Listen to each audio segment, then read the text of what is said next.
Bon, on va démarrer. Bonjour à tous. Bonjour à tous. Donc, Daniel Rigaud.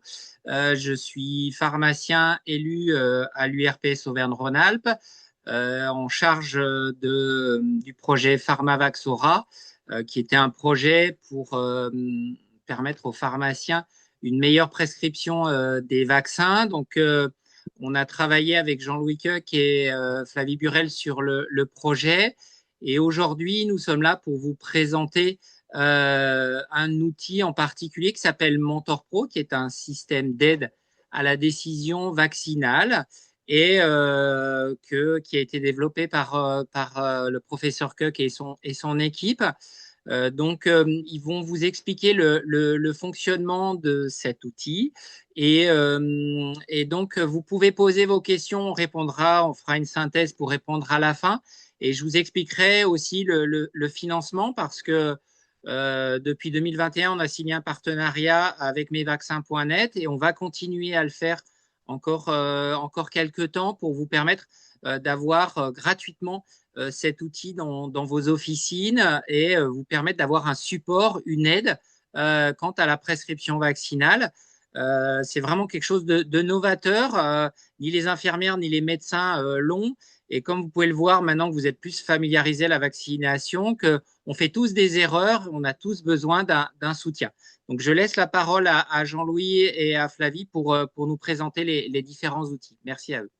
Ouais. Merci Daniel Jean. Je me présente à nouveau, Jean-Louis Koch, médecin, fondateur de mesvaccins.net et je suis accompagné de Flavie. Flavie. Voilà, donc Flavie Burel, donc je suis pharmacienne et donc, je fais partie des experts mesvaccins.net. Très bien. Alors, démarrons sans attendre. Nous allons effectivement mettre l'accent sur certains outils, mais nous allons aussi faire un petit panorama des services qui sont proposés avec mesvaccins.net et des évolutions attendues parce que de nouveaux développements sont en cours. Alors ici, on a un petit sommaire. Donc on va, après la présentation, faire des démonstrations, prévoir des questions-réponses. Et ensuite, on donnera à nouveau la parole à Daniel Jean pour expliquer le financement. Donc pour mesvaccins.net, on a relevé ici cinq services particulièrement. Excusez-moi. D'abord, une base de connaissances sur la vaccination, sur les vaccins, les maladies, les textes de référence. Et là aussi, on travaille sur la mise à disposition d'une meilleure exposition de cette base de connaissances pour les professionnels de santé.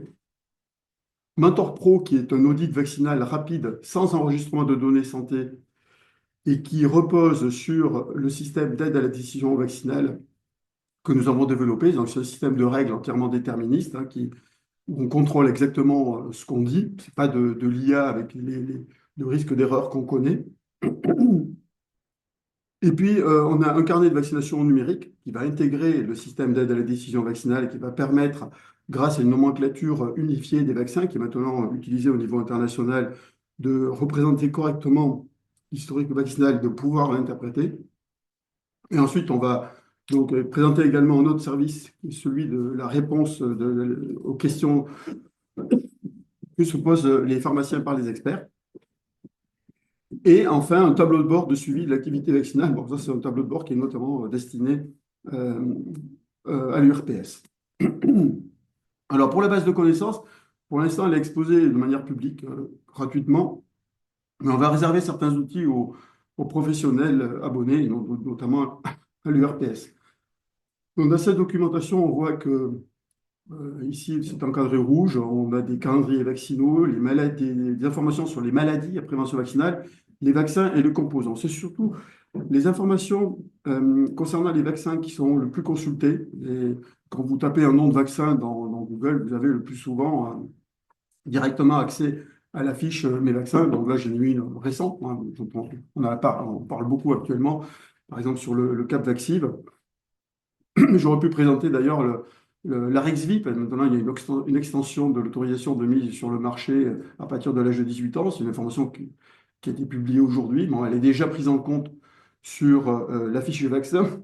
Donc, vous avez ce résumé et vous avez aussi, à l'intérieur du résumé des caractéristiques du produit, qui est l'information légale qu'on se doit de respecter, des suppléments d'information qu'on appelle les suppléments d'information des vaccins. Et donc, ils permettent d'illustrer, d'actualiser, de contextualiser donc, le résumé des caractéristiques du produit. Après, on a donc Mentor Pro qui est l'aide à la décision vaccinale sans carnet, qui permet en quelques clics très rapidement de savoir contre quelle maladie une personne devrait être vaccinée et de quelle manière. En rentrant quelques vaccins pour une maladie donnée, on peut savoir si elle est à jour, s'il faut d'autres doses et comment il faut s'y prendre. On a aussi également le carnet de vaccination numérique, donc qui va intégrer l'équivalent de Mentor Pro, mais qui va fixer les informations, qui va permettre d'enregistrer l'historique vaccinal, le profil santé, et donc produire un diagnostic vaccinal personnalisé, des conseils qui sont partagés entre le ou les professionnels de santé qui participent au parcours vaccinal et donc les patients. Donc ça permet, donc ça joue de ce point de vue-là un rôle similaire au DMP, sauf que le partage d'informations d'un professionnel à l'autre est très simplifié. Surtout, on peut ensuite donc envoyer des dates de rappel aux patients qui sont justes, c'est-à-dire que le patient reçoit exactement la date à laquelle il doit se faire vacciner, et va logiquement revoir son vaccinateur, qui est maintenant de plus en plus souvent le pharmacien. Donc ça permet de fidéliser la patientèle, de s'assurer que les rappels suivants sont correctement pratiqués, mais c'est vrai que ça nécessite aussi plus d'investissement de la part des pharmaciens pour se lancer dans la création de ces carnets. La grande nouveauté maintenant, c'est qu'on va pouvoir alimenter également le DMP à partir de ce carnet et qu'on va y ajouter, je vais en parler après, un véritable outil de prescription médicale, d'ordonnance directement produite à partir du statut vaccinal du patient. Un autre service, donc, c'est la réponse aux demandes d'expertise des pharmaciens, mais de manière, je dirais, cette fois-ci manuelle, c'est-à-dire que bon, il y a un cas assez complexe, et donc on nous pose la question, et là, depuis le système de support, on a un système de tickets qui permet d'avoir des réponses très rapides. Ici, un exemple, hein, voilà, nous sommes une pharmacie, nous avons un patient qui a fait un rappel du vaccin Zona trop tôt, quelle est la démarche à suivre, est-il bien protégé? Et donc là, on a notre groupe d'experts qui répond. C'est souvent le professeur Daniel Fauré parce qu'il répond très vite. Et puis il a, il a une très grande expérience dans le domaine. Et donc, bon, vous avez à chaque fois des explications documentées. Et d'ailleurs, on peut se servir de ces réponses pour enrichir à chaque fois le système d'aide à la décision vaccinale et le rendre encore plus performant au fur et à mesure, à partir de cas concrets. Donc, ici, un autre exemple. Vous voyez, c'est des questions qui ne sont pas toujours évidentes. Bon, je ne vais pas les détailler ici, on n'a pas le temps, mais c'est juste pour vous donner une idée de ce service. Donc, n'hésitez pas à y recourir chaque fois que vous avez une question qui sort un peu des clous et auquel Mentor ne répond pas ou pour laquelle la réponse apparaît incomplète. Et puis, donc, il y a un tableau de bord qui permet de suivre en temps réel les carnets créés, le nombre de vaccinations, les vaccinations enregistrées, et on va pouvoir probablement y ajouter le nombre de requêtes de l'outil Mentor. Donc, par exemple, aujourd'hui, globalement en France, on a eu 8000 requêtes de notre système d'aide à la décision. Vous voyez, c'est un outil qui est quand même très, très, très sollicité. Et puis, on va passer à la phase de démonstration avec Flavie a préparé des cas concrets qu'on peut retrouver au comptoir. Et donc, Flavie, à toi de jouer. Alors, je prends la main. Voilà, donc je vais d'abord vous présenter, faire quelques cas sur Mentor Pro. Donc, je vais prendre un premier cas qui utilise Mentor Pro. On va partir d'un cas simple. Donc, une personne Alors, donc Mentor Pro, donc ça va confronter donc les données âge et sexe de la personne au profil santé et au vaccin reçu et de manière transparente au calendrier des vaccinations en vigueur pour vous apporter une réponse rapide à votre question sous la forme d'un audit vaccinal. Donc là, par exemple, je prends le cas d'une personne de 35 ans qui vient à la pharmacie vous demander quelles sont les vaccinations qu'il a à faire à son âge. Il n'a pas de facteur de risque particulier, mais il vous indique avoir reçu à l'âge de 30 ans un vaccin Repevax. Donc là, vous avez qu'à noter dans les vaccins reçus le nom du vaccin. Quand c'est les DTP, les DTCP, il faut bien cocher la case rappel. on ajoute cette vaccination et on clique sur l'audit vaccinal. Et là, on va avoir déjà un premier bilan de vaccination. Donc, concernant cette vaccination des TCP, eh bien, on voit que comme on pouvait s'y attendre, maintenant avec le calendrier à âge fixe, eh bien, la prochaine dose sera administrée à l'âge de 45 ans, puisque maintenant on fait des rappels à 25, 45, 65. Donc ça ne pose pas de problème. En revanche, imaginons que cette personne vous dise que son vaccin, son dernier rappel, elle ne l'avait pas reçu à 30 ans, mais à 18 ans. Donc là, je mets la vaccination à 18 ans. Et quand je retourne dans mon audit vaccinal, eh bien là, je vois que dans ce cas-là, le délai étant trop important entre le dernier rappel et le prochain rappel à âge fixe, il faut vacciner tout de suite. Puis ensuite, si on lui administre ce vaccin, le diagnostic nous indiquera de se recaler sur la vaccination à 45 ans. On peut en profiter pour voir s'il n'y a pas d'autres recommandations dans ce contexte. Et là, effectivement, pour toutes les personnes nées après 1980, il y a une recommandation de vacciner avec un vaccin ROR. Donc là, on a l'information très courte, très succincte. Vraiment, on a besoin d'une info rapide. C'est 2 doses de ROR pour toute personne née depuis 1980.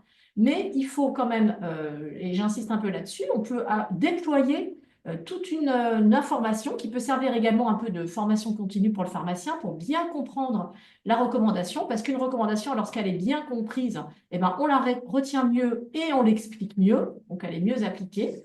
Donc là, par exemple, pourquoi il y a cette recommandation? Pourquoi après 1980? Parce qu'avant, il n'y avait pas de vaccination, donc les personnes s'immunisaient de manière naturelle, mais après 1980, on a moins de chances d'avoir rencontré le virus, donc tout ça, c'est bien expliqué, et c'est pourquoi il faut administrer 2 doses.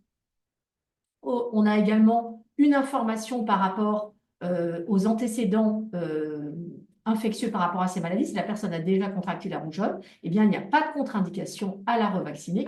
À la vacciner. Il faut, quels que soient les antécédents par rapport à cette maladie, vacciner, administrer 2 doses à cette personne. Alors, je vais repartir maintenant sur un autre cas. Alors là, par exemple, on va imaginer que c'est une personne de 67 ans qui vient vous solliciter sur sa vaccination. Elle a entendu parler de la vaccination contre le zona, donc c'est un peu notre quotidien actuellement. Donc là, mais elle vous indique qu'elle a fait un épisode de zona en juillet dernier. Donc, je vais dans le profil santé. Donc là, j'ai un champ où je peux directement aller taper le mot qui m'intéresse. Donc là, c'est antécédent de zona. Donc, je vais aller renseigner cet antécédent dans le calendrier. Donc, par exemple, elle a eu un antécédent zona au mois de juillet. Donc, est-ce qu'il y a quand même indication à vacciner cette personne qui a déjà eu un antécédent de zona? Alors, la première information, on voit qu'il ne faut pas la faire tout de suite. Alors, je peux cliquer pour déployer les petites informations. Donc là, effectivement, il y a indication à vacciner, à les recommander qu'ils aient eu déjà la varicelle ou non pour diminuer le zona. Et s'il y a un antécédent de zona, il faut attendre 1 an parce que le vaccin sera plus efficace entre la dernière épisode de zona et la vaccination. Donc, j'ai une explication de ce délai de 5 mois qu'il faut ménager avant de vacciner la personne. On peut en profiter, toujours comme tout à l'heure, mais je vais refaire un cas plus complet après, mais de voir toutes les autres vaccinations qui sont recommandées. Et maintenant, il y en a beaucoup pour les personnes de plus de 65 ans. Donc, la vaccination, donc toujours vérifier le rappel des TP, pneumocoque, grippe et Covid quand on est en période de campagne. Je peux également, dans le profil santé, aller renseigner, par exemple, des pathologies chroniques, comme par exemple indiquer que la personne est diabétique. Et là, j'aurai également toutes les recommandations liées, toutes les recommandations particulières liées à cette maladie, et elles apparaissent en bleu. Là, c'est plus juste à cause de son âge, c'est l'indication, c'est parce que également la personne est diabétique. Donc, si c'était une personne de 30 ans diabétique, j'aurais ces mêmes recommandations. Encore un cas d'utilisation de Mentor. Et là, je me suis inspirée d'un cas récent qu'il y a eu sur le groupe PharmaVaxora. Donc tout récemment, c'était le cas d'un schéma de vaccination contre les méningocoques B chez un nourrisson. Pour une raison X ou Y qu'on ignore, le nourrisson n'avait pas reçu le bon schéma de vaccination selon les recommandations, c'est-à-dire 3 mois, 5 mois et 12 mois.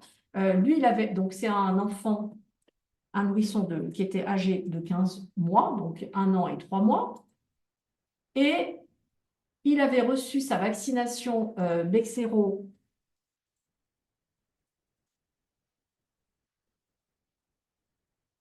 à 5 mois et à 11 mois. Et là, en fait, on se posait la question de savoir le rappel, à quel moment il fallait le faire. Et bien là, donc là, j'enregistre mes 2 vaccinations 5 mois, 11 mois, et je clique sur l'audit. Donc, je fais abstraction de toutes les autres recommandations. Je me focalise sur cette recommandation de vaccination contre le méningocoque B qui peut être compliquée quand on n'a pas respecté vraiment les schémas qui est préconisé. Et ben, je vois que dans ce cas-là, en fait, il faut ménager un intervalle de 6 mois entre la dernière dose de la primo-vaccination et le rappel, ce qui nous amène à vacciner cet enfant à 17 mois. Et là, vous avez la date à partir de laquelle on va pouvoir réaliser cette prochaine vaccination. Donc là, voilà, c'est en quelques clics, on a quand même la solution par soi-même à des questions qui peuvent être quand même assez complexes. Je voulais également vous montrer un dernier élément dans l'outil Mentor Pro, c'est la médecine des voyages. Alors effectivement, pour l'instant, on n'est pas autorisé à prescrire et vacciner dans ce contexte-là, mais cela ne nous empêche pas de conseiller et on est quand même souvent sollicité. Donc, au moins, de dire à la personne s'il faut qu'elle aille dans un centre de vaccination international ou si une consultation chez le médecin généraliste suffit, on peut déjà voilà, un peu orienter les personnes. Donc là, on va imaginer une jeune femme de 27 ans. Alors, je clique sur l'onglet Voyage. Donc, les conditions de voyage sont aventureuses. Et on va imaginer qu'elle part le mois prochain, parce qu'elle ait le temps un peu de préparer son voyage, et qu'elle va faire un voyage relativement long, puisqu'elle va rester 1 mois. Et on va imaginer qu'elle parte en Thaïlande. Donc, je rentre ces informations. Et là, je vais directement voir l'audit vaccinal. Donc, déjà, la première chose à faire quand quelqu'un voyage, c'est de mettre à jour ses vaccinations par rapport au calendrier vaccinal en vigueur en France. Donc là, il va falloir vérifier la vaccination des TCP, ROR, varicelle. Et je vois que par rapport à son voyage, vu le pays se trouve en zone de risque rabique, le voyage excède 1 mois et les conditions sont aventureuses, il va y avoir possibilité du coup de vacciner contre la rage, contre l'hépatite A. Donc là, j'ai également le schéma de vaccination, des explications détaillées par rapport à la justification de cette vaccination, et également la vaccination contre l'encéphalite japonaise et la typhoïde qui sont aussi à évaluer. Selon la région visitée, il y aura possibilité, nécessité éventuellement de mettre en place une chinoprophylaxie du paludisme. Et également, se pose la question de la fièvre jaune. Donc là, la vaccination est obligatoire uniquement en cas de provenance d'un pays à risque de transmission de la fièvre jaune. En cliquant sur la petite flèche, j'ai l'ensemble des pays pour lesquels il y a un risque de transmission de la fièvre jaune. Et si c'est le cas, comme cela nous est indiqué, je vais retourner dans le profil santé, dans la rubrique voyage. Si par exemple elle transite dans un aéroport d'un pays à risque, je vais cocher cette information. Et quand je retourne dans mon bilan vaccinal, là je vois que la fièvre jaune, elle est passée, elle n'est plus en situation particulière, elle est en situation à faire, et même c'est indiqué obligatoire pour entrer dans le pays. Donc déjà, on va pouvoir donner ces informations aux patients. Alors, au-delà du Mentor Pro, comme vous l'a expliqué Jean-Louis, c'est vrai que là, ça sert à avoir une réponse rapide à des questions, mais ça n'enregistre pas les informations. Après, si on veut faire un bilan de vaccination plus complet, plus poussé, et puis qui va bien sûr donc enregistrer tous les éléments qu'on a enregistrés, c'est le carnet de vaccination qu'il faut utiliser. Alors, le carnet de vaccination numérique, en fait, on va pouvoir enregistrer les vaccinations. Donc là, par exemple, je vais prendre le cas d'un adolescent de 18 ans. Donc, on a un onglet, on va pouvoir saisir l'historique de la personne. Alors, cet historique, la plupart du temps, on va se baser sur le carnet de santé. Donc, on peut demander à la personne déjà de créer son carnet sur mesvaccins.net côté grand public, hein, de scanner les pages vaccination de son carnet de santé et on va pouvoir les retrouver. S'il partage le carnet avec son pharmacien, on va pouvoir nous retrouver ces informations directement depuis le carnet. Donc, ces vaccins, on va pouvoir les enregistrer dans vaccins reçus. Donc là, j'ai pris l'exemple d'un adolescent de 18 ans. Donc, on a enregistré qu'il avait eu ses 2 vaccinations ROR. On a enregistré qu'on avait saisi sa vaccination DTCP. C'est un rappel, donc je n'ai pas à saisir tous les vaccins qu'il a reçus dans l'enfance. À partir du moment où je le coche comme un rappel à 12 ans, c'est suffisant. Il a reçu une vaccination tétravalente à 9 ans, peut-être dans le cadre d'un voyage, hein, contre les méningocoques, ACWY, et il a reçu une seule dose de garde d'asile. Donc, j'ai enregistré toutes ces informations et maintenant, je vais voir le statut vaccinal qui va confronter l'ensemble de ces informations au calendrier en vigueur.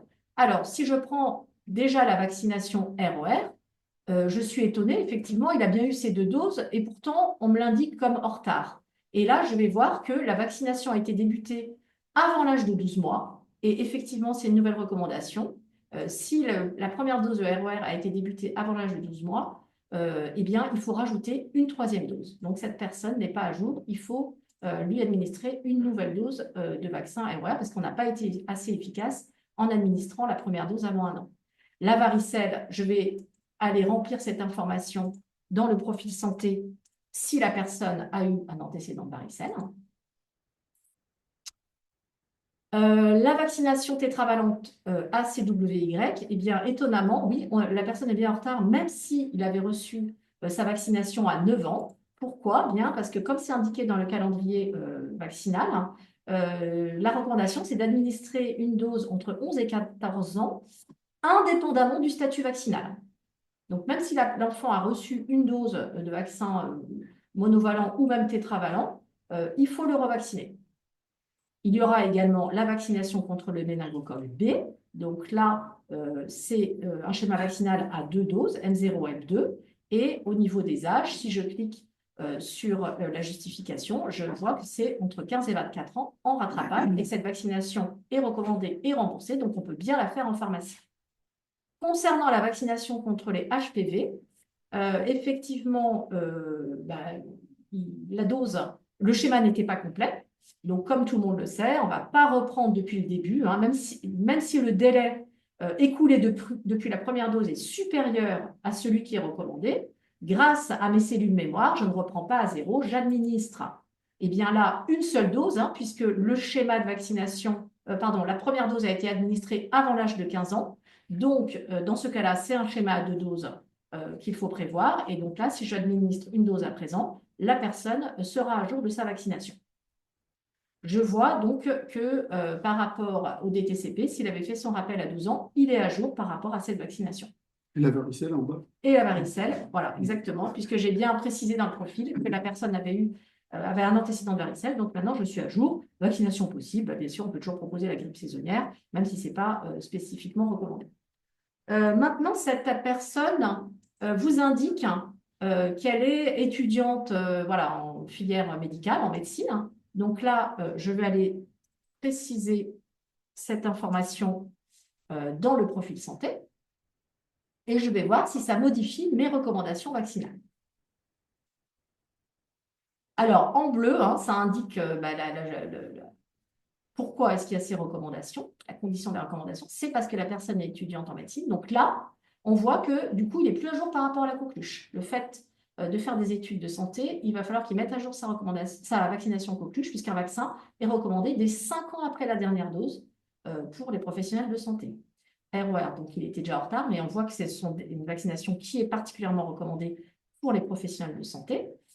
Également la grippe. Hein. Et là, il va falloir vérifier la vaccination hépatite B. Donc là, il faut faire une sérologie anti-HBC et anti-HBS pour vérifier que la personne soit protégée par rapport à cette maladie.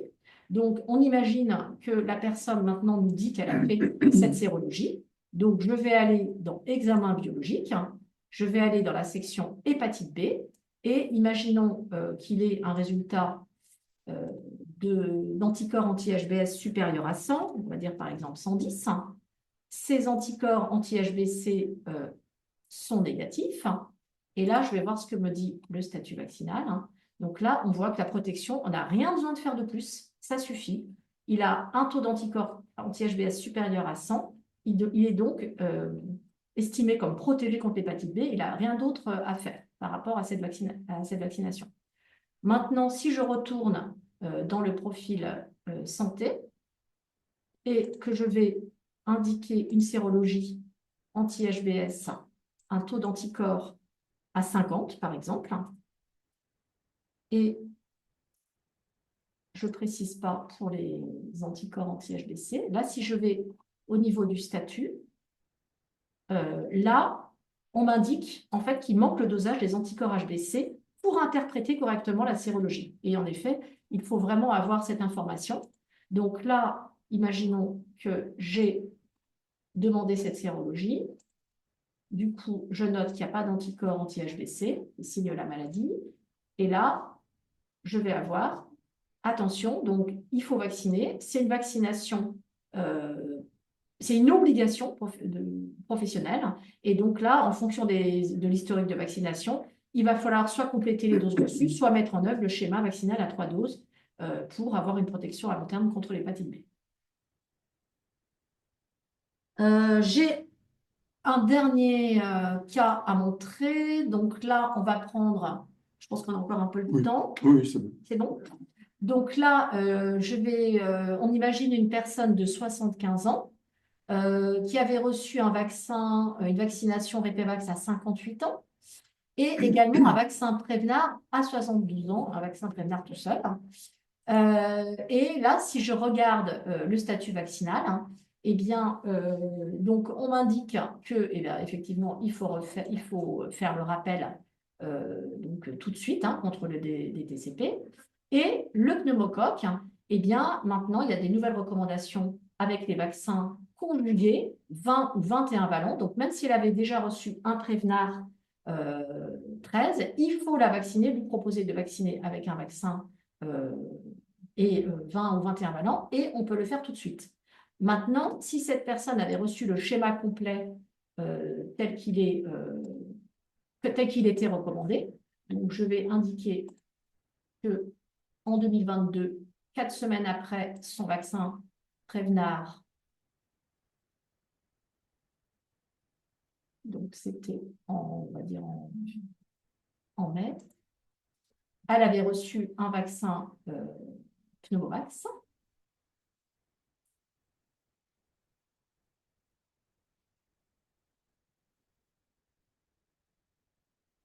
Donc, le schéma complet. Là, si je retourne sur le statut, eh bien, effectivement, il va falloir attendre avant de lui proposer cette vaccination 20 ou 21 valents, parce que lorsqu'on a fait le schéma de vaccination Prevnar plus Pneumovax, il faut attendre 5 ans avant de proposer cette vaccination, au risque d'avoir sinon d'être moins efficace.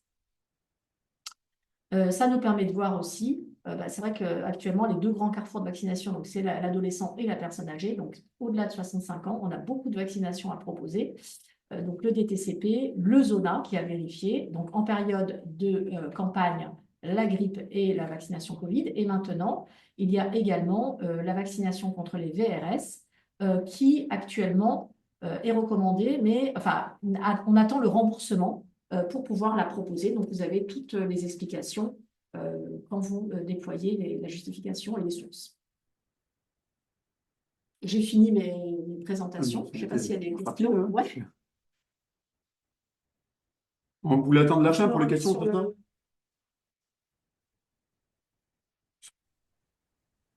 On peut repartir sur le reste ou poser des questions maintenant, mais je crois qu'on avait prévu de les poser à la fin. Ah. Voilà, on a prévu, à moins que vous vouliez par rapport à votre intervention, les premières questions. J'en ai une qui sera pour après. Est-il envisagé, donc ça je te l'avais déjà posé Jean-Louis, mais est-il envisagé d'intégrer le carnet de vaccination numérique dans l'espace santé des patients? Donc ça, je te laisse expliquer, c'est en cours. Oui. Après, il y a deux façons de parler de l'intégration, mais peut-être que on parlera finalement de tout ça à la fin, parce que je vais en parler un petit peu avec les perspectives. D'accord. Bon, alors, juste une question par rapport à l'audit vaccinal, mais je crois que tu as répondu, Flavie. L'audit vaccinal pour la médecine des voyages est-il également pour un patient enregistré? Donc, la réponse est oui. La réponse est oui. Au contraire, c'est même mieux d'enregistrer un profil patient qu'on va conserver pour une vaccination du voyageur. Ça évitera de refaire après Alors, toute la démarche. pour l'instant, la médecine des voyages, elle n'est accessible que depuis Mentor Pro. Elle le sera bientôt depuis le carnet. Et pour l'instant, malheureusement, en fait, elle est accessible que depuis Mentor Pro. On n'enregistre pas les informations. D'accord. Donc, que la Et médecine des ça va voyages. l'être bientôt dans le carnet, D'accord, ok. Donc, c'est en cours. en Parfait. cours. Oui, c'est-à-dire que là, cette partie voyage-là, on va pouvoir la, effectivement, je vais juste l'afficher pour le montrer. On la mettra à disposition dans le carnet, c'est-à-dire que le patient va pouvoir renseigner son voyage et le partager avec le pharmacien, qui donc aura directement les recommandations du voyageur. Alors le pharmacien pourra aussi le renseigner lui-même, hein, les deux seront possibles. Mais si on veut le fixer dans un carnet pour ensuite avoir les différents rappels à faire, parce que souvent il y a plusieurs injections, eh bien, ça permettra effectivement de ne pas perdre l'information. Parce que Mentor Pro, ben, c'est un outil fugace, hein, c'est-à-dire qu'on a l'info à un temps T, mais après, ben, il faut ressaisir si on va avoir Voilà. l'information. Le côté pratique, c'est que c'est rapide, mais d'un autre côté, ça n'enregistre pas les infos. C'est un peu la limite. Et deux autres petites choses. Donc, la première, pour les vaccins VRS, donc on en a parlé, c'est assez complexe hein, parce que on en est à la troisième version du calendrier vaccinal. On a une version en avril, une version en juillet et une version en décembre.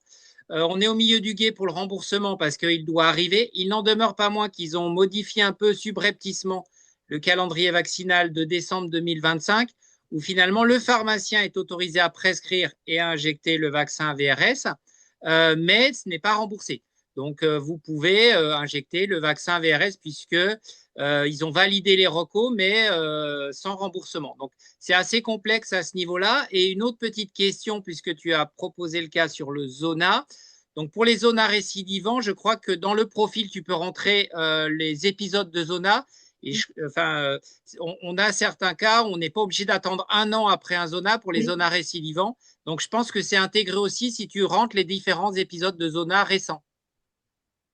Non. Réduire pour les personnes immunodéprimées notamment, Oui, où on peut effectivement réduire cette période d'un an. Voilà, puisque Là, c'était une j'avais pris un question cas un peu plus posée. simple. Voilà, à guérison des lésions cutanées. Voilà, c'est pour les questions. Après, je te laisse continuer, Jean-Louis. oui. S'abonner, on n'a pas dit.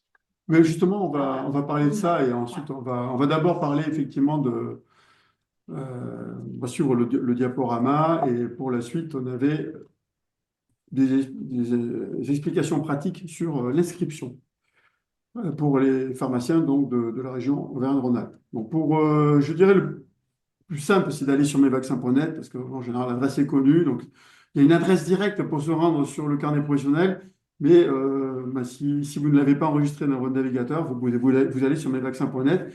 Et une fois que vous êtes sur mesvaccins.net, eh bien, vous pouvez cliquer sur l'espace professionnel qui est là, en haut à droite. Bon, une fois que vous avez cliqué là-dessus, vous pouvez vous inscrire. Pour s'inscrire, il faut utiliser Pour Santé Connect, c'est-à-dire la ICPS. Donc, alors, c'est vrai qu'en Auvergne-Rhône-Alpes, on peut aussi utiliser mon CISRA. C'est une autre méthode, hein, parce que c'est c'est largement utilisé dans la région. Enfin bon, d'une manière générale, on préfère conseiller ProSanté Connect. Et donc, dans ce cas-là, vous utilisez l'application ICPS. Et puis, à tout moment, vous pouvez nous contacter pour une aide depuis le centre d'aide. Et vous allez aussi nous contacter via ce centre d'aide après avoir fait l'inscription pour demander justement le rattachement à l'URPS Formation Auvergne-Rhône-Alpes, ce qui va déclencher la gratuité et l'accès à tous les services. Sinon, il y a déjà une version gratuite de base, mais avec des services limités, notamment, il n'y a pas Montor. Donc, une fois que vous vous êtes inscrit, donc pas besoin de mettre sa carte bleue pour s'inscrire, hein, une fois que vous êtes inscrit, vous allez sur le centre d'aide et vous nous demandez, comme on l'a indiqué ici, donc là c'est nous contacter, ça c'est le centre d'aide donc, du carnet vaccinal professionnel, et là vous arrivez sur le formulaire de demande, donc vous faites une demande d'assistance, question technique, et puis vous dites Ben voilà, j'aimerais bénéficier de l'abonnement qui permet d'accéder à Mentor Pro et autres services, par exemple. Bon, et donc, nous, on va recevoir ça et en suivant, on va rattacher le compte créé à l'organisation URPS Formation Environnementale, ce qui va donc permettre de déclencher cette gratuité. Ce qui va permettre aussi d'alimenter le tableau de bord. Alors, le tableau de bord, c'est uniquement des données anonymisées, mais ça permettra de savoir un peu le niveau d'usage pour que l'URPS sache combien de pharmaciens se sont abonnés, évidemment, et si le service est utilisé et à quel niveau. Donc ici, une fois que le pharmacien s'est inscrit et qu'on a donc rattaché son compte à l'organisation URPS, on va voir ces deux éléments. Bon, d'une part, le logo de l'URPS ici, hein, qui est mentionné, et le bouton Mentor Pro qui va apparaître, qui n'apparaît pas pour les autres. Voilà. Et là, ça vous donne la possibilité éventuellement, sur demande, de créer une équipe de soins pour l'ensemble de la pharmacie. Mais d'ores et déjà, vous pouvez, rien qu'avec ça, vous pouvez utiliser complètement le carnet professionnel avec tout ce qu'on a montré tout à l'heure, plus d'autres services et plus également les réponses aux questions des experts. Puisque c'est depuis le point d'interrogation, là, qui est le centre d'aide, que vous pouvez nous poser des questions directement. Donc voilà pour cette partie-là. On pourra la réexpliquer si besoin. On peut faire une petite vidéo même éventuellement pour expliquer ça, mais franchement, je pense que c'est pas très compliqué. Et voici les fonctionnalités à venir. Alors, l'alimentation du DMP à note de vaccination, c'est déjà opérationnel pour le logiciel Colibri. Alors, certains ont utilisé le logiciel Colibri dans le cas de PharmavaxAura. Donc, par exemple, vous pouvez conserver d'ailleurs cet accès. Si, nous, on ne va pas le supprimer. Hein, ceux qui l'ont déjà pourront le conserver. Si vous préférez utiliser cette interface plutôt que le carnet, elle est un peu plus complexe, mais comme vous avez l'habitude, pourquoi pas. Et surtout, vous pourrez d'emblée l'utiliser pour donc alimenter le DMP si vous le souhaitez. Donc, dans un deuxième temps, on pourra aussi alimenter le DMP depuis le carnet professionnel. Donc là, il y a une deuxième homologation à faire, mais enfin, le développement est fait. Ce qui est également en cours, c'est le marquage CE pour dispositif médical qui va nous permettre de créer automatiquement des ordonnances de prescription. Donc là, c'est quelque chose de bien avancé. On a déjà une certification préalable qui est la certification ISO 13485 et donc qui permet donc de valider la bonne gestion de nos outils. Et maintenant, donc, il ne reste plus que l'étape marquage SE à proprement parler, qui est déjà bien avancée, qu'on devrait obtenir normalement au mois de juin prochain. Et donc, ce dispositif médical va nous permettre de proposer des services plus complets. Bon, vous avez vu tout à l'heure dans le carnet le statut vaccinal. Donc, vous avez une liste de maladies ou de groupes de maladies. Imaginez un bouton, créer l'ordonnance. Et dans cette ordonnance, on ne vous proposera que les vaccins qui peuvent être utilisés dans le contexte.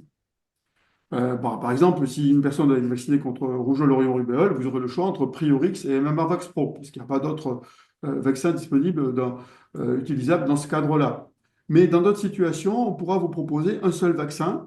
Par exemple, quand il s'agit de poursuivre un schéma vaccinal qui a été initié avec un nom particulier de vaccin, on vous proposera ce vaccin-là.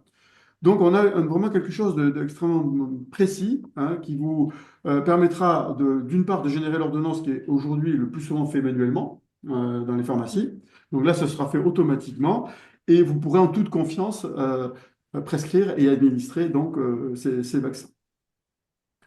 Une autre amélioration qui arrivera assez vite, et c'est ce dont on a parlé juste avant, à savoir que le renseignement de voyage avec les dates du voyage, le pays visité et les conditions de voyage qu'on a vu tout à l'heure dans Mentor Pro, ce sera inséré dans le carnet. Ce qui fait que si vos patients ont des carnets ou si vous leur demandez de créer des carnets, vous pourrez leur proposer, à l'occasion d'un voyage, de renseigner ce voyage dans le carnet. Et donc, ça vous permettra de conseiller le voyageur et on pense probablement de le vacciner vous-même parce que je pense que c'est quelque chose qui va évoluer. De plus en plus de pharmacies le font dans le cadre d'expérimentation. Il y a de fortes chances que ça puisse être généralisé. Ensuite, on travaille également sur le module Champollion, qui est également très avancé. Le module Champollion permet, dans la même étape, de créer un carnet et de numériser l'historique vaccinal. Imaginez donc une personne qui a un carnet de santé, par exemple, et un certificat international de voyageur. On prend en photo les pages vaccination du carnet, on prend en photo le certificat international, et d'un clic, ça crée le carnet et ça rajoute les vaccins dans l'historique vaccinal. Parce qu'on a une technique qui permet, grâce à de l'IA générative cette fois-ci, et aussi par la reconnaissance des numéros de lot, de détecter automatiquement les vaccins et donc d'avoir un historique préparé. Parce qu'aujourd'hui, pour vacciner correctement un patient, ben, vous devez savoir ce qu'il a déjà reçu. Et c'est quand même une opération assez complexe, parce que vous devez parfois vérifier ce qui a été fait chez vous. Ailleurs, c'est compliqué. Dans le DMP, en fait, c'est extrêmement incomplet, puisqu'il n'y a que les vaccins que vous faites qui alimentent le DMP, mais vous ne récupérez pas ce qu'il y a dans le DMP. Et de toute façon, ce qui est dans le DMP est très incomplet. Très, très incomplet parce qu'on ne récupère pas ou très, très peu les historiques vaccinaux dans le DMP. Donc là, on aura un moyen, je dirais, très rapide de reconstituer l'historique vaccinal à partir de différentes traces papier, de les rassembler donc dans le carnet, et ensuite, d'ailleurs, on va pouvoir alimenter le DMP avec cet historique vaccinal. Donc, on compte beaucoup sur ce module Champollion pour propulser le carnet de vaccination numérique et en faire un outil international intéressant, puisqu'on peut reconnaître aussi bien les vaccins français, étrangers, actuels ou très anciens. On a une base maintenant avec presque 8 millions ou 9 millions de carnets, plusieurs, et encore plus évidemment d'actes vaccinaux. Donc, avec une très grande variété de numéros de lot, même très anciens. Et donc, avec ces numéros de lot, déjà, on détecte le nom du vaccin, mais pas seulement. On capte le nom, on capte d'autres informations, on capte la date d'administration pour donc augmenter les chances de retrouver le bon vaccin. Alors, bien sûr, il y a une étape de validation quand même qui arrivera après, puisqu'il peut toujours y avoir des erreurs de l'IA, mais ça marche quand même bien le travail. Après, on va pouvoir développer aussi une nouvelle application mobile. Alors, pour Mentor Pro, ça, ce sera assez facile en fait, hein, mais même pour le carnet, qui va faciliter les interactions avec les patients. On en avait une auparavant, mais là, comme on a tout redéveloppé, bien, on va repartir sur une nouvelle base pour faire cette application mobile qui sera beaucoup plus fiable et facile à utiliser. Et en fait, on peut également, et ça peut être très rapide si vous avez les bons contacts avec les éditeurs, intégrer Mentor Pro au logiciel Officino. Alors aussi, on a complètement retravaillé l'interface qu'on vous a montré tout à l'heure. C'est devenu en fait une brique totalement indépendante qui alimente maintenant plusieurs interfaces. Par exemple, c'est la même brique qui alimente le carnet de vaccination nationale du Luxembourg, qui alimente également le carnet belge, qui a son propre carnet, mais qui utilise notre module Mentor, ou encore des carnets comme en Lettonie, en Grèce ou en Pologne. Donc, on a vraiment un outil maintenant qui, pour l'éditeur du logiciel de gestion officinale, nécessite très très peu de travail d'intégration, disons une journée. Et on compte beaucoup sur ça également pour faciliter au quotidien l'utilisation de Mentor Pro. Bon, voilà, ben, je pense que j'ai fait le tour et moi ça tombe bien, il reste un quart d'heure pour les questions. Oui, mais merci Jean-Louis, c'est vraiment, voilà, vraiment un outil très complet. Au niveau de la prise en compte de toutes les recos qui sortent, des modifications du du calendrier vaccinal, comme je vous dis, on n'a pas des annonces, on voit juste disparaître la version précédente, voire le lien qui marche plus pour avoir une version suivante. Les labos ont imprimé généralement la version d'avril, donc ce que vous avez dans le calendrier sous la forme papier ben, n'est plus d'actualité. Nous avons eu un nombre de questions incroyables, notamment sur le Bexero, puisque Flavie, tu en as parlé, la possibilité pour le pharmacien de le prescrire et de l'injecter. Donc, ce n'était pas dans la version d'avril, mais c'était suite à la ROCO de l'été, dans la version de juillet et puis dans la version de décembre. Donc, voilà, au moins dans mes vaccins, tout est suivi. Les J-France, tous les matins, le journal officiel est suivi. On a énormément travaillé sur la partie remboursement. Ça, c'est quelque chose. Les médecins, ils prescrivent, ils ne se posent jamais la question de savoir si c'est remboursé ou pas. Nous, on a cette problématique-là. Donc, les remboursements sont bien pris en compte. L'équipe a vraiment fait un énorme effort sur ce sujet-là. C'est vraiment un outil super complet. Dans les questions, oui, tout le monde peut s'inscrire sur Mentor Pro, sauf que c'est gratuit pour l'instant que pour les pharmaciens d'Auvergne-Rhône-Alpes. C'est vraiment quelque chose où Je ne sais pas si tu as la slide suivante, Jean-Louis, mais voilà, on a fait le choix, nous, d'investir dans la prescription vaccinale par le pharmacien à hauteur de 30 000 euros par an. Donc, c'est aussi votre argent et il est investi dans cette fonctionnalité. C'est un partenariat qu'on a lié depuis 2021. L'outil a énormément progressé pour qu'il soit hyper ergonomique. Et donc, voilà, on peut remercier aussi la centaine de pharmaciens expérimentateurs du projet PharmaVax parce qu'ils nous ont énormément apporté en vie réelle plein de questions. Donc, je le dis aussi là, euh, une partie des questions sera exploitée par ma formation officinale pour vous faire réfléchir aussi dans le cadre d'une formation un peu expert et où vous pourrez vous servir de mentor pro, mais avec des questions un peu qui tirent dans les coins, on va dire, où c'est pas évident. Donc voilà, donc c'est un très bel outil, faut se l'approprier, mais c'est extrêmement rassurant au comptoir d'avoir cette aide-là et ça nous incite les pharmaciens ont massivement vacciné cette année et pas que grippe et Covid. Hein. La vaccination contre le zona, c'est en grande partie, notamment en Auvergne-Rhône-Alpes, c'est à 65% maintenant, plus des 2 tiers fait par le pharmacien. Donc, il y a plus de 100 000 Auvergnats-Rhône-Alpins qui ont été vaccinés complètement contre le zona. À 90-95%, ce sont des personnes de plus de 65 ans. Depuis que le Prévenart 20 est passé chez tous les plus de 65 ans, il y a eu une explosion.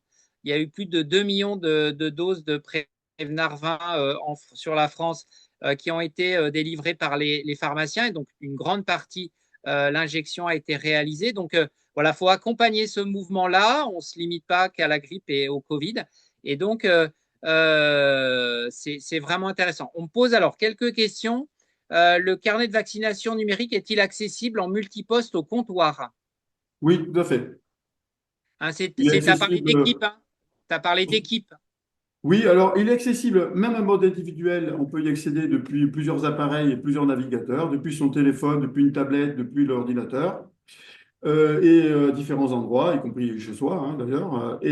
En mode équipe, bon, là, ça permet surtout de gérer ensemble des carnets, c'est-à-dire qu'on peut, par exemple, le professionnel A peut avoir un carnet et le professionnel B de la même équipe va pouvoir l'alimenter, par exemple. Ça permet aussi de mutualiser un petit peu le travail. Donc, les carnets de vaccination sont-ils accessibles aux médecins? Oui, tout à fait. Ils sont accessibles aux médecins et on peut d'ailleurs très facilement le partager avec le médecin. Il suffit de renseigner, de le sélectionner dans l'annuaire professionnel, puisqu'on a un annuaire intégré. Et, et donc, après, le médecin va avoir accès directement au carnet et donc à ce que vous avez fait. C'est comme nous, tu as accès à la base de la CIP, c'est ça, et en fait, on peut cocher le médecin comme on le fait sur nos logiciels à nous. Oui, c'est ça. Enfin, Voilà. j'imagine que c'est comme cela. Oui, comme ça, on a une base générale de tous les médecins de France accessible en ligne, donc c'est la même fonctionnalité. Quand le vaccin n'est pas remboursé, est-ce que l'injection, la prescription le sont? Donc la réponse c'est non. Aujourd'hui, c'est comme ça a été statué, ça fait déjà quelques années. Donc vous pouvez pas facturer 7,50 € ou 9,60 € quand vous faites un vaccin, par exemple, comme l'Arexvy ou la Brisevaux chez une personne âgée. Pour l'instant, on en est là. Quand le vaccin n'est pas remboursé, l'injection et ou prescription ne sont pas remboursées. Après, je crois qu'on a fait le tour pour toutes les questions qui ont été posées. Donc, je vais juste vous laisser conclure. En tout cas, je vous remercie infiniment. Ça a été une expérience extrêmement enrichissante pour l'URPS. D'autres régions sont maintenant sur la liste pour aussi offrir cette fonctionnalité-là aux pharmaciens. Voilà, moi, j'incite les pharmaciens à se doter de l'outil qui est vraiment rassurant donc, je vous laisse conclure, Jean-Louis et Flavie. Oui, mais merci d'abord pour nous avoir invités à présenter ces outils.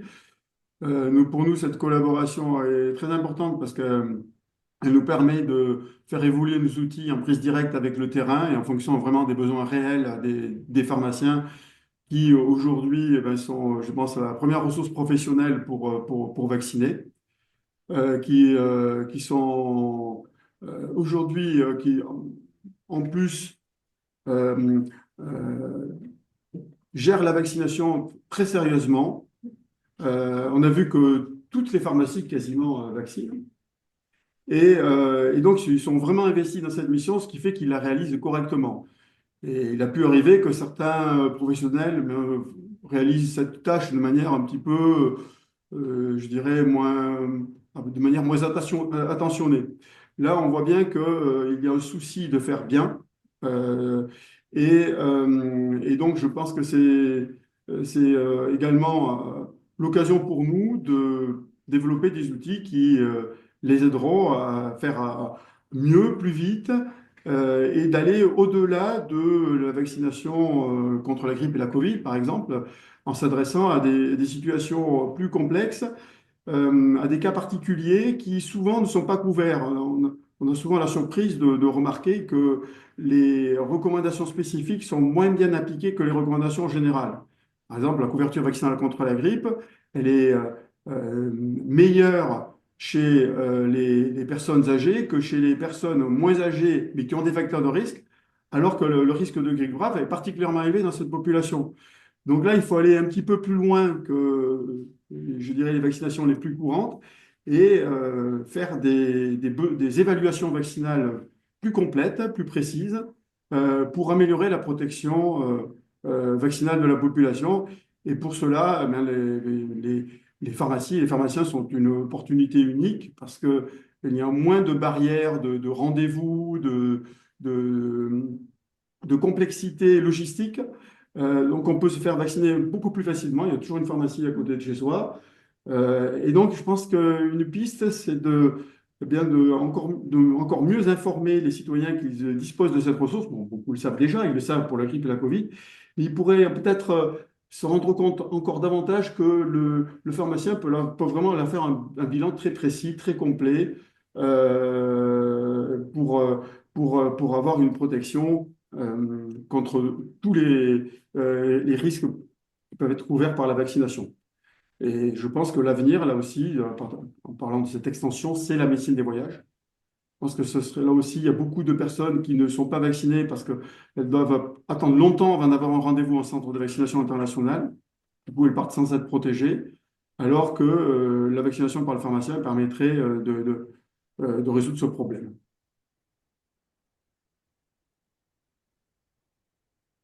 Eh bien, super. Merci à vous, en tout cas. Bonne continuation. Voilà, c'est un gros projet. Merci aux pharmaciens de nous avoir suivis. Donc, ça sera disponible en replay parce que Flavie est allée un petit peu vite sur les présentations, mais comme ça, vous pourrez les revoir. Il faut, entre guillemets, jouer un petit peu avec l'outil.